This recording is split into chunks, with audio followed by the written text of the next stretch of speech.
Welcome back to Norman Reviews, everyone. I am John, and if I sound funny, it's because I'm fighting off some kind of a cold or some sickness or something. I feel like having a kid, a toddler, an almost 2-year-old. I'm like, who goes to daycare, like I'm bound to get like sick every other goddamn week.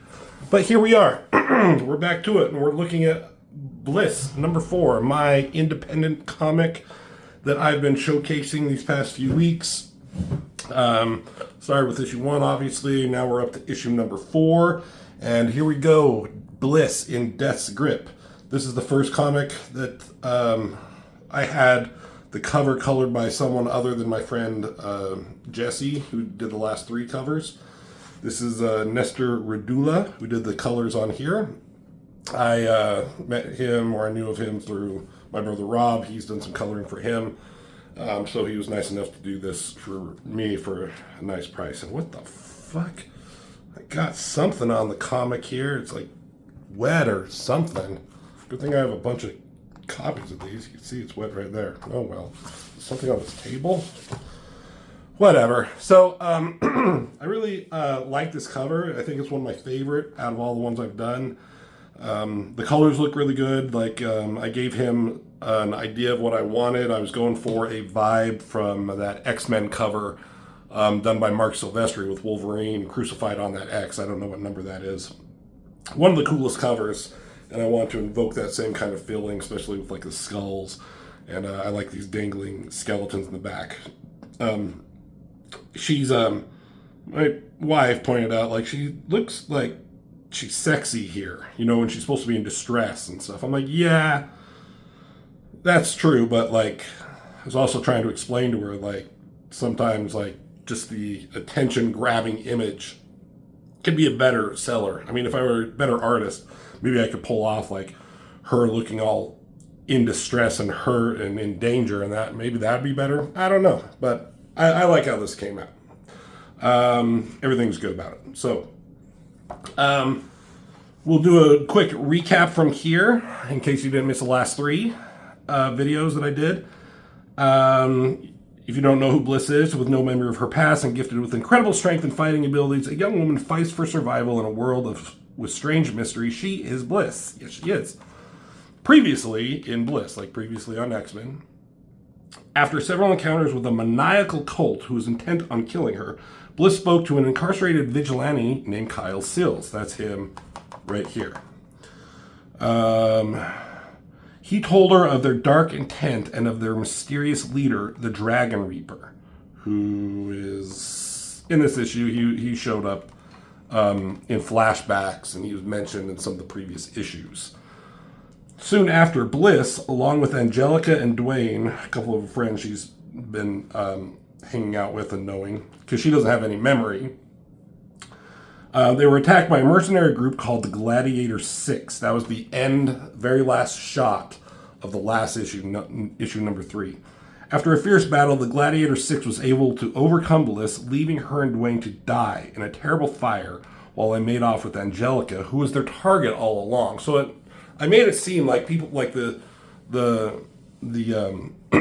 cult, were after Bliss here, because they were after her a few times, and like you're able to identify them with like a skull tattoo that they have on them.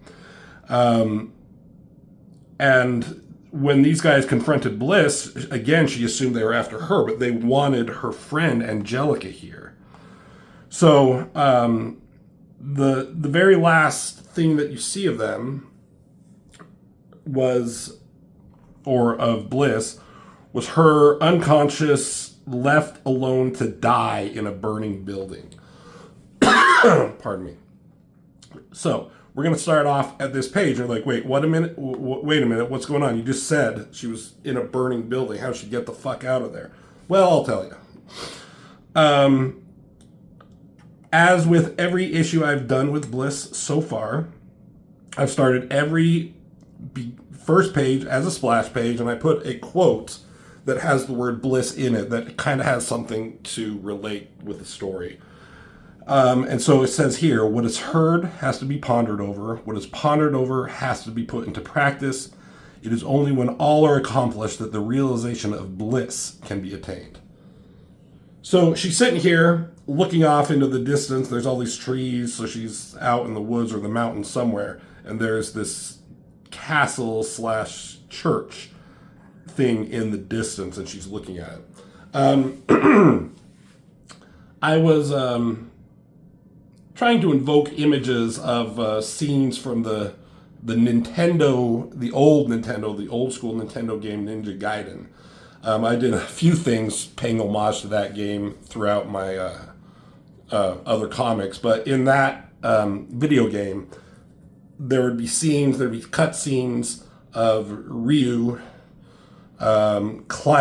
making his way towards a castle, and he's standing on top of a ledge or hanging off a cliff and seeing his destination, whether it's a castle or a temple or something, off in the distance, kind of like this cool foreboding thing. This is kind of what I was going for. But whatever. And I'm putting her, as I go along, I'm putting her in these outfits that will kind of all come together in a final outfit that she has at the end of the last issue. I like this would probably look better in color, so all these trees and stuff don't get lost in kind of a mess that it kind of looks like here. But I think it gets the point across. I do like this hair, how I had it. I must have referenced something from there. And she's saying it's bigger than I remember, because at the last issue, Angelica, who's her friend, and who the bad guys are after, has some kind of weird power, I guess. We don't know yet. I know, but you don't. And while Bliss was laying, before they took her away and she was laying on the ground hurt, Angelica reached over, put two fingers on Bliss's forehead and said, "Remember." And she put this memory in Bliss's head of this temple or church where she knew that they'd be taking her. So that's how Bliss knows where to go. But in the last issue, I drew it much smaller. And then later, when I did this months later, however longer later, I made it bigger. So it's kind of a funny in-joke where she says, "It's bigger than I remember." And then she says, that's what she said. And there she is with Dwayne. And he says, "Wait, what?" And she's like, "Nothing." And he's looking at the place through some binoculars, and he sees this militia. He's they're patrolling. It looks like there's 8. There's no way we can get inside. What do you want to do? So Bliss has this key with her, and that's something that this the Covenant, this cult, has been looking for. And that's what Kyle had explained to her, that they were looking for women, and they're looking for this key, and she's had it. And she's trying to just decide what she wants to do. And she says, "Hold on to this until I get back." It's wait, what the fuck? Where are you going? And they've been developing a budding relationship. Him more so for her. He kind of has the hots for her, who wouldn't? And but she gives him a kiss. And Rusty is here. Say hi, Rusty. Yeah, buddy. Say hello to Rusty the cat. I swear, buddy, I could just have a video of you and I'd probably get the most views. We're going to do that one of these times. I'm just going to have a comic here and just have you laying here purring and being petted. You think people would watch that? Huh? You think they'd like it? Yeah. What if I mess with your ears? Okay. We all love Rusty. I know. But I'm also here to do a job. Kind of. We'll do our best with Rusty here before we kick him off. So she gives him a kiss and she says, "Just keep the key out of their hands. Just keep it safe for me."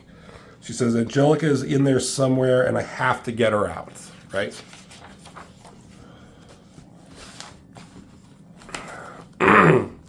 So, she says, "No matter the cost," which is a line I ripped from the 1986 Transformer animated movie by Optimus Prime. And right when he says that, the music kicks in of "You've Got the Touch" by Stan Bush. I think I sang that song when I did the review of the animated movie, the Transformer animated movie in comic form that I did.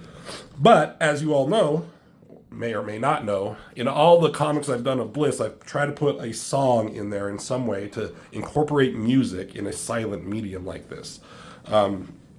So you'd hear the lyrics, and then if you know the song, you would just hear the music in your head. So when Optimus Prime in the movie says, no matter the cost, you hear a bum, bum, bum, bum, you got the touch, and that's the song that's playing here. So that's the song that she is, like, I put in here while she's, like, making her way. And I tried to do a beat for beat what Optimus Prime did in that scene. So you can see she's sticking the key in the ignition, putting it into gear, stepping on the gas. You got the touch, and she goes driving away in this Jeep. You got the power, she's driving. Yeah! I shouldn't sing, one of my voices fucked up, but you know what? Fuck you, Robert. I'm gonna do what I want.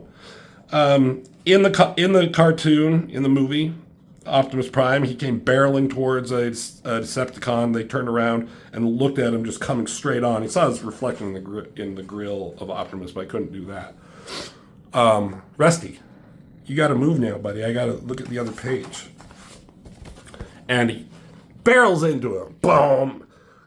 She runs, so she runs, hits him. He goes flying. She's running into more of these guys. They're bouncing off the hood. And they start shooting at her with their guns, just like in the movie.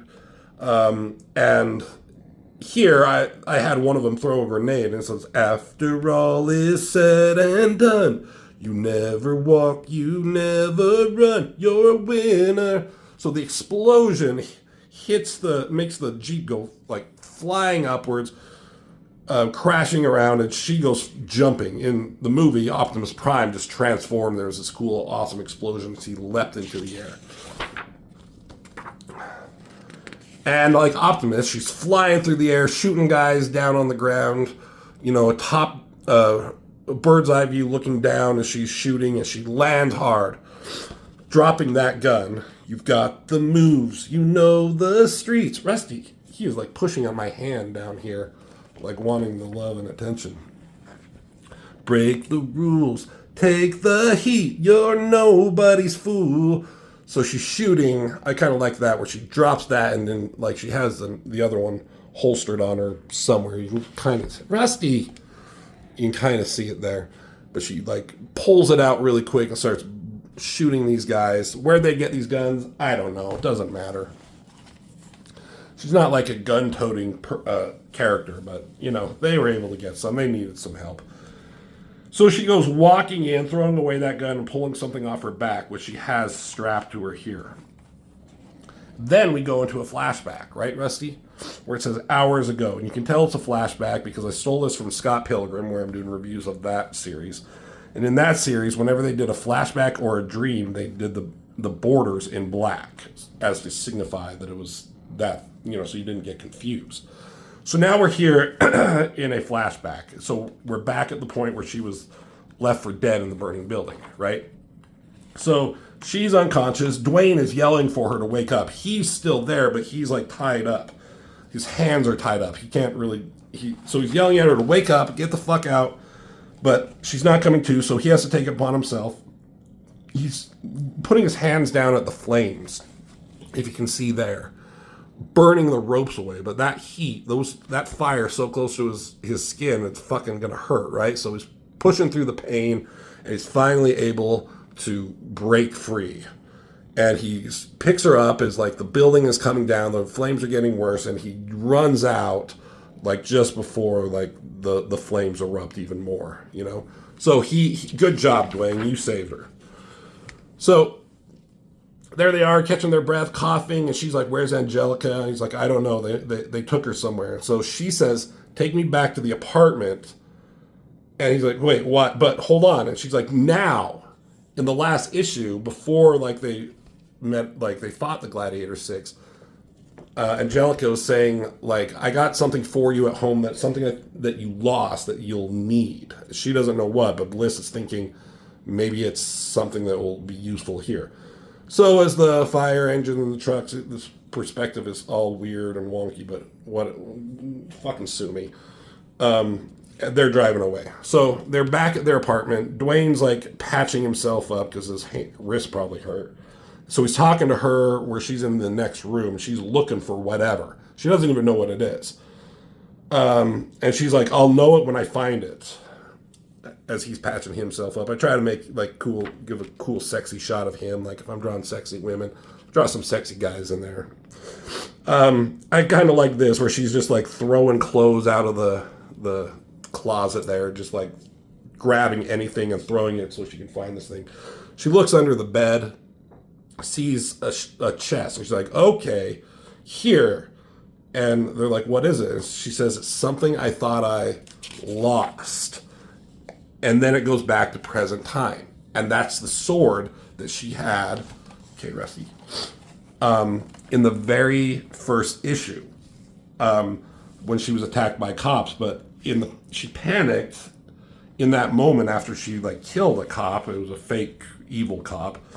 And she left. She ran and left it sitting there. But what we now realize is that Angelica was around at that point and picked it up for her and had it. Ow, Rusty, you little fuck. I know. You're so cute. We all know. So she's making her way through the castle or church or whatever it is.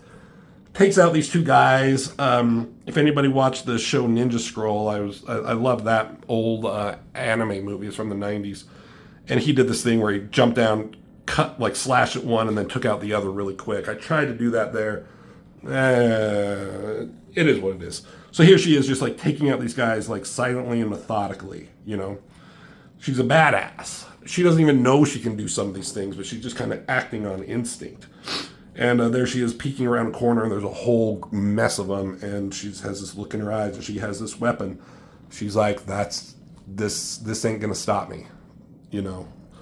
So we cut to the Red Squire, who was this super villain. He used to be a superhero until the Dragon Reaper, who was this guy, murdered his master, his mentor, Rusty. Who is this guy called the White Knight. That's the White Knight's helmet. That's a photograph that we see down here too. So he has this altar about his old mentor / master. It was the White Knight and the Red Squire, you know, an old medieval kind of thing. And even though but now he's with the guy who killed him, the Dragon Reaper who killed the White Knight. Because the Dragon Reaper was an assassin of superheroes. And he's saying, I see you still mourn your fallen master. And he's saying, forgive me. He's like, fear not. He was a brave and noble warrior. This guy's saying this about him. But his death was needed to accomplish our holy mission. Without his sacrifice, you would not have joined our ranks. And he said, his death set me free and put me on my true path. So killing him, put him in a dark, depressing place. And he just gravitated towards these guys and this guy. And there's a little close up, so you see the guy without his helmet. He has this scar of an X on his forehead. And he says, the Dragon Reaper, he says, why such anger towards the girl then? This guy was out to get Bliss, but why was he so pissed at her? It wasn't her fault. Why do you wish her death and not mine? He's like, I am not certain. There is something that drives me about her, something to her that drives me towards vengeance. So before they can finish that conversation, Rusty got the fuck out of here so I could do something. Say bye, Rusty. I'm sure you'll be back soon. One of these guys, I call them the Faceless. Death's Faceless. They're these guys, these bald-headed fuckers who have the skull tattoos, the symbol, tattooed on their face. You see that this guy has the power to put his hands on somebody's face and put this tattoo on them that signifies that they are part of this cult. And he's like, the girl's inside the sanctuary and the Faceless are engaged with her in combat.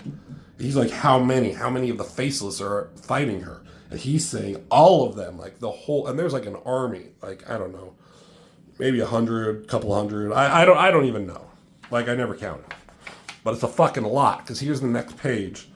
Cool splash page. I was very close to putting like continuing the song that I had started back here,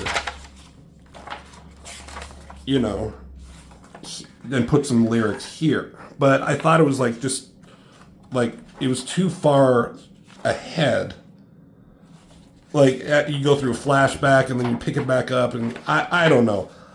I may put this into a like a full size graphic novel with all the pages, all the issues, and I might restructure some of these pages where it flows a little bit differently. Maybe put this flashback at the beginning as not to confuse people, and then put these pages a little bit more together so it would like I could put the lyrics in the song, can make it continuing. Maybe we'll see how that goes. So she's fucking up all these guys, right? This is I feel like this is a cool splash page. Took a lot of time. Like drawing each and every one of these little shits is not an easy task, and like laying this out isn't easy either. Composing this kind of picture. So I'm gonna kiss my own ass and pat my own back and suck my own dick and saying I did a good job. So she kind of takes out the last guy, and she's exhausted, she's bloodied, she's bruised, and she hears somebody says, "Bliss," from behind, and it's Dwayne. He comes running up from behind, right? And she's like, "What the fuck are you doing here? I can't let you," and he says, "I can't let you do this alone." And she tells him, "It's not up to you. You have no idea how dangerous it is here." And then he says, "Neither do you." And suddenly, out of nowhere, Dwayne, her friend since issue 1, injects her, like pokes her with his fucking needle, sticks it right in her goddamn neck. And she just like it's, you know, she's falling unconscious. It's knocking her ass out. She's like, "What?" And as she falls, she grabs hold of his shirt there. She's like, "Dwayne," and she can see that he has that skull tattoo. Like, he's been one of the Covenant this whole time. I made sure to never show him without a shirt to cover that up. Originally, I was gonna like have him shirtless here, like I was saying, to make like have a sexy picture of the guy, but that would have been a dead giveaway. So like, what the fuck happens? And she you know, falls unconscious. She wakes up in a dungeon, says the cover. And here she's greeted by the Red Squire, the fucking Dragon Reaper, and Dwayne. He's like, "You finally awakened." She yells at Dwayne, "You son of a bitch, how could you do this?" And the Dragon Reaper's like, "Don't be too upset at him. He had really no choice." I was trying to make it look like he kind of had this like vacant expression in his eyes. Right there. He doesn't have a shirt on. And he has like, you know, his gold chain. And they tell down here, I put it in black borders again to signify a flashback. And this guy, "The power granted to me by our Lord allows me to mark those we deem worthy to aid in our cause. With this mark, I gain control over them, body and soul." So this is when Bliss and the Red Squire were first initially met and first fought in issue number 2. And in the background, before Dwayne showed up, this guy was there and put the mark on him, right? So now Dwayne is under his control. So, goddamn dogs. So I was going for a Indiana Jones and the Temple of Doom kind of like control over it that they have over him right there. And then they talk about, so Dwayne had the key, right? So now they have the key. They were looking for that key. And it says, "This key will unlock the sacred relic," which is this skull, which we showed in the last issue. And she's like, "What angel?" Yeah, because he says, "Thanks to Dwayne, I finally have the means to funnel the angel's power through the skull and unleash my influence upon the world. This key will unlock the sacred relic." And he said angel. She's like, "What angel? Do you mean Angelica?" Angelica, get it. She's like, "She has nothing to do with this, stupid." And he says, "There are beings in this world with more power than you could possibly imagine. The angel is one such being." So Bliss, you know, you're learning all this kind of stuff as she does. Like, she didn't know that she had like strength and kind of like they're not superpowers, but she's like a strong, badass, kind of like Captain America type. She didn't know that when she first kind of like came to in the first issue. She didn't know they were superheroes until like she encountered one, and we didn't know that either. Now like there's other weird mystical beings. Like what the fuck is going on in this world, right? So he's like, go begin preparations, he tells the squire here. So she's like, you're the famous Dragon Reaper, huh? She's heard of this person. She says, I can't say I'm impressed. And it makes sense that this guy, the Red Squire, follows you. You must be mind controlling him, same as Dwayne. So he goes in and he talks about, like, it amuses me how little you know. I did not need the mark to sway the squire to our cause. He was lost and confused, but his loyalty has never been in question. Death gave me a second chance to fulfill my destiny, and the squire has always been the obvious choice to succeed me. So as they leave, he's taking off his mask. She's like, what the hell are you babbling about? And he says, I am and always have been his master, the White Knight. So that's the Dragon Reaper is the White Knight that we saw in issue number 2 and right there. But wait, what? If you've been paying attention, how does that fucking work? And she's like, okay, dude, if you say so, you can't be serious. He says, you were responsible for my death that day, but I was reborn. It's like, oh my God, you are serious. So she's like, what does that mean though? How can he be the Dragon Reaper if the Dragon Reaper is the one who killed him initially? He says, upon my resurrection, I was freed from the lies of the Dragon Lord and given a new holy mission. What's the Dragon Lord? We've kind of had a sense of who that person is, but we've never seen or heard from this person, really. And he says, death gave me power. The power to destroy the Dragon Lord and his allies. And he's just kind of ranting or monologuing. He says, one by one, I will eliminate the Dragon Lord's followers. First, I will extinguish the angel and take her power for my own. So that's Angelica. Then I will mark you, and you will follow in the footsteps of the shadow once again. I've talked about shadow, and that kind of like alludes to another storyline idea I have down the road, potentially. And lastly, we will rid ourselves of the meddlesome vigilante that is the Dragon Lord's favorite guardian. They're talking about this guy Kyle Sills here. He says, but first things first. And he's about to leave. She's like, wait a minute. What the fuck? I don't believe you. The Dragon Reaper killed the White Knight. You can't be two people. And he says, I am not the true Dragon Reaper. I never was. You are. He says you are as he's looking back at her. And then Bliss, that kind of unlocks like some stuff in her mind as he says that. And he kind of continues talking. He says, I'm sure you can see the similarities. The Reaper had a violent temper and did not hesitate when a kill was needed to be made. So I took a bunch of scenes from previous issues and I put them in here. They're kind of the clues that shows that she was the Dragon Reaper the whole time. There she is with like when she first fought like the police in the first issues, you know, she has this like kind of enraged look on her face, you know, after she like murdered one. And it goes on to say, like, Kyle here, he had talked to her. He's like, most people haven't survived the experience. Fewer for those that have run into the one that they worship, the Dragon Reaper. So this cop ran into her as the Dragon Reaper, and he did not survive. He's like, that is why you didn't flee when you were attacked by the Red Squire. It is in your blood to kill superheroes. So when Red Squire confronted her, she was just like, fine, let's fucking fight. Let's do it. I'm ready to take your ass out.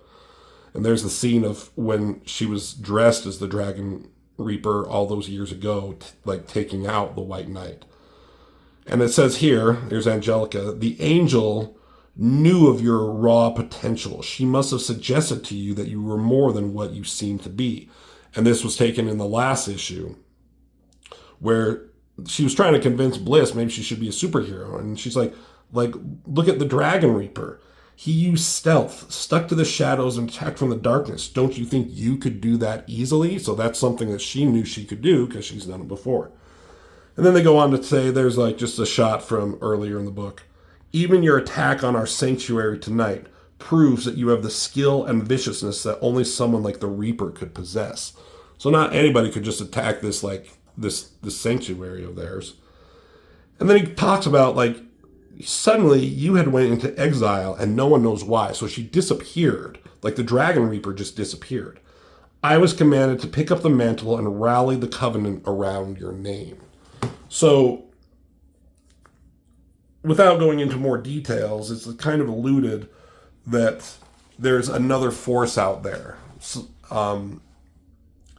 And like they keep talking about death and our Lord, and I was commanded to. So somebody else gave life to the White Knight, told him to be the Dragon Reaper because the Dragon Reaper had disappeared, and make like this, and rally the covenant around their name, like I said right there. And there she is, just like hammer the point as the Dragon Reaper turning around, taking the mask off, and there's Bliss. So that was Bliss the whole time. This was an idea I got from a couple of different places, kind of from Usual Suspects, where that one guy turned out to be that villain, like the Kaiser Sose kind of person. I also got this, especially this sequence was heavily inspired by that Xbox game, Knights of the Old Republic, without going into spoilers there. Your character turns out, well, I'm going to fucking spoil it, I'm sorry, but your main character turns out to be the Darth Revan that was a badass and had disappeared. So that was very heavily inspired by that. And then we suddenly cut to like another scene, and I know it's kind of a jarring cut, and I don't like how I did it. But at the time, like I was trying to keep these comics into 24 pages long. No more, no less. Because of time, because of money to print this, that's just like my limit. And I was running out of space trying to get everything on here that I needed to. And so suddenly it goes from where he's telling her that to like suddenly later in this big auditorium or room where they're performing the ritual. So it's a sudden time jump. Again, if I put these books into a graphic novel, which is 100% my intent, I'm going to add some pages to fill in some of the gaps that were here that I left. So like there's definitely going to be something that goes on in between these, so like the flow is easier to read. And I'm going to have more stuff with this guy in the past to show show his face when he was first like eliminated by the Dragon Reaper, like right there. So hopefully I'll do like some more pages, bonus pages stuff. So suddenly like we're gonna cut to like the ritual that they're doing. They got the skull here, they got Angelica, they changed her into a sexy fucking outfit here. Why not? Got her on an altar. You got Dwayne here, Red Squire here, the Gladiator 6 behind them, and then the fucking Faceless, Death's Faceless here. Cool shot. I like this. So, Angelica, she looks over at Dwayne. These guys have been friends, right? She says, Dwayne, I hope you can hear me. She's like talking to him telepathically. I am so sorry for what has happened to you and hope that someday you will be able to forgive me. But you must come back to us. I need you to be strong again. I need you to remember who you are. So she's trying to snap him out of this fucking trance. And as she says, remember who you are. And then it echoes to Bliss. Remember who you are. Just like in fucking Lion King, right? So then we go to another flashback. And here's Bliss. And this is in the outfit of the Dragon Reaper that she was in with the same kind of haircut. She had a shorter haircut initially. And she's talking to this fucking creature. This is Dragon Lord, who we've mentioned. We've seen him once, maybe in the earlier in kind of a weird dream. And they're talking. And she says, I'm not sure what to make of all this, knowing my entire life has been a lie. How can you trust me, knowing that I came here to kill you? So she learned of something about her life up to this point, and that has been a lie. And she's looking at this book. This is going to be important later. And he says, you have done a great many evil deeds in your past, but it is your future that will define you. Your whole life, you were trained to be the Dragon Reaper, to bring, it says bring about, I need to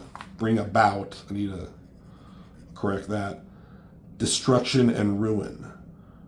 But now you were given a second chance to rewrite your life and usher in the light that drowns out the shadow. Again, using the word shadow is like alluding to something that will happen in the future.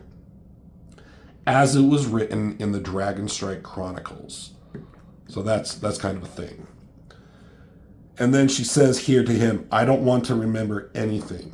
If I am to do what is needed, I can't have my head filled with my time as the Reaper. So close up on him here. You can see he has like these wings folded around him. He has his tail. This guy was inspired by Goliath from Gargoyles, FYI. I used to just have this. I actually made this character, Dragon Lord, years ago when I first started out. My brother Rob and I, we had kind of created a mini universe, superhero universe. And I had made this guy. And he didn't have the wings at first. He just had this long tail. He had the spikes on it. He had long hair. He was named Dragon Lord. We kind of made his character later. And then I decided to put the fucking wings on him because it just fucking looks cool. And why not? So she doesn't want any memories of her time as the Reaper. But what do they do? What's going on? We still don't know. He says the ritual can make it possible, but remember it'll be a hard journey and one you must take alone. But I have entrusted your care to one of my aides. She will guide you and set you on your ultimate destiny. So even though she's doing this by herself, there's going to be somebody there to help her through it, even though she doesn't quite know what's happening. So she says she's ready right here, and then this being appears behind her with these kind of angelic type wings, if you see where this is going. So then Bliss wakes up, flashback, dream, whatever. She wakes up. Pardon me. And then here I have this guy, the Dragon Reaper. Here, the current Dragon Reaper. He's kind of continuing on with the ritual. So you hear his words to the Covenant. He says, for centuries, our Covenant has prospered. So they've been around for a long time. Spreading our holy message to the world. When the Dragon Lord and his army brought an end to the Shadow's reign, what is the Shadow and what is the Shadow's reign? Our numbers have fallen and dwindled to almost nothing. So as she wakes up, she's like dangling from these fucking chains, right? So she reaches up, grabs hold, and starts climbing up these chains. So there she is, like she was at the bottom, like these chains were way up high. You can see them dangling down and coming back up. And she gets to the top there. She swings her legs up and pushes on the ceiling. And it goes on to say, we were given purpose once again, a new mission. Our new ruler has picked the shattered pieces to our once great empire. So they're talking about a new ruler, someone who's like leading this whole thing. Like, who is that? We don't know at this point. So there's Bliss struggling as she's pulling this out, and like the chains snap. And she lands, superhero landing, on the ground. And it says, now we are given a chance to undo those wrongs. So it alternates between some panels here of Bliss, again, sneakily taking out some of these guys, and like the ritual still going on. So with the key, the power of the sacred skull shall be unleashed. So like the key fits into the slot on the forehead of the skull, and it turns. So where it was like vertical, now it's horizontal, like turned it. And you see Angelica here. She's no longer on the altar. She's somehow upright. I don't know how or why. And it says, by Death's command, Death again, I shall withdraw the essence of the angel and channel it into my own. So you see this like power emanating from her, and you see like these wings coming forth. No longer shall we be afraid. Now we are mightier than ever. And like the skull is like sucking like some kind of energy or essence out of her and into it. And no longer shall we merely be a covenant for death, for now we shall be legion. And Bliss, made her way here, and she looks in, she's like, what the hell is going on? And she sees, like, look how many, like, of the covenant are still there. There's Angelica, there's Dwayne and Red Squire, Gladiator 6, there's the Dragon Reaper. So, what the fuck? So she makes her way up the spiraling staircase, and there's Dwayne, and the voice is still going on inside his head. Angelica is still trying to reach him. She says, hear my voice, come back from death's grip. I chose you for a reason. You must help Bliss. She needs you. And for him, you see all these like images of Bliss, of like memories he's had of her or moments they've had together, to kind of show that, like, yeah, like, he really, really cares for her, right? And then it cuts back to her, and she's up on these, like, rafters, Bliss is. She's standing up there, hands on her hips, like, oh, God, what do I fucking do? Here goes nothing. Like, she's gonna jump in there. She's gonna try and stop him somehow. She jumps down. She lands on this one Gladiator 6. This is a scene I took right out of the X-Men Pride of the X-Men, that old 80s X-Men cartoon. There was only the one pilot. You can watch it on YouTube. Robert did a video where he did commentary on it. Go check that out. But in that, there was a scene in there where Toad jumped down on Wolverine like this and then kicked out to the side, kicking, I think, Colossus and Cyclops out of the way. So that's something she did. I took that from that. Lands on him, kicks these two fuckers, his fucking helmet goes flying off again. And then she, like, swings around as, like, a Black Widow or whatever and topples him to the ground. And Dwayne, he's struggling, and he, like, comes back to the side of the good, I guess. He joins the light. And he has her sword with him.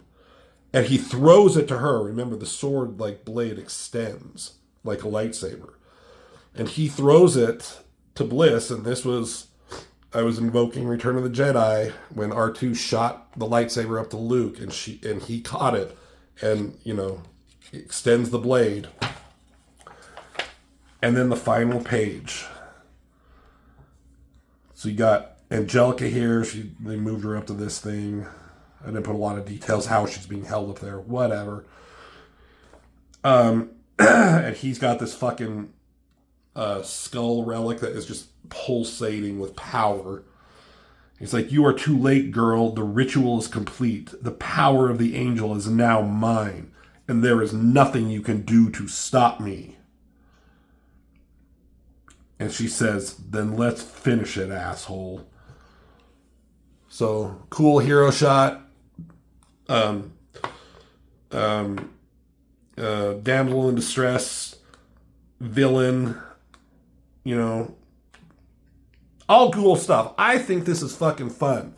Even as I'm looking at it now, I'm like, God, this is cool. I like how, like, it flowed. Like, this was kind of like a weird, abrupt thing, but the story was coming along. I was, like, hitting my stride.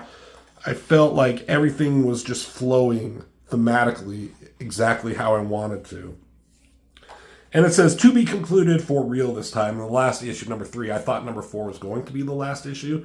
I was going to make it like a 36-page issue, but I was running out of time, so I stopped it at 24 and then did another issue, number 5. So I thought number 4 was going to be the last issue, but number 5 ended up being the last one. So I have the same image that I did in the last one. That's actually going to be the cover of issue number 5. And there we go. There's the Comics Wellspring. They do all my printing, so I always put them on the back cover. You get a discount for printing when you do this. So there's issue number 4. This is one of my favorite issues that I've done. Everything was just clicking for me, except for this like one that I mentioned, this sudden jump. But I think that can be fixed when I put it into a graphic novel. But man, like I've read this a million times. I know everything about it and I still get excited about it, you know? So I don't know what else to say about it, but if you have something that you have a passion for, if you have a story, find a way to make it happen. If you're an artist, like most artists, I think you don't have to be like a great writer, but like you can learn as you go. I'm sure you have like ideas and stories of your own. Just get it going, you know? If you're a writer, reach out to some artists. You're gonna probably have to pony up some money. Do Kickstarters to pay the artist. Find a way. I know it's harder to do when you don't have like the talent to draw. I mean, I understand why people go the AI route, but I wouldn't recommend that. That's just a whole, you know, bullshit method that I don't want to promote. But find a way. Like, the art doesn't have to be spectacular.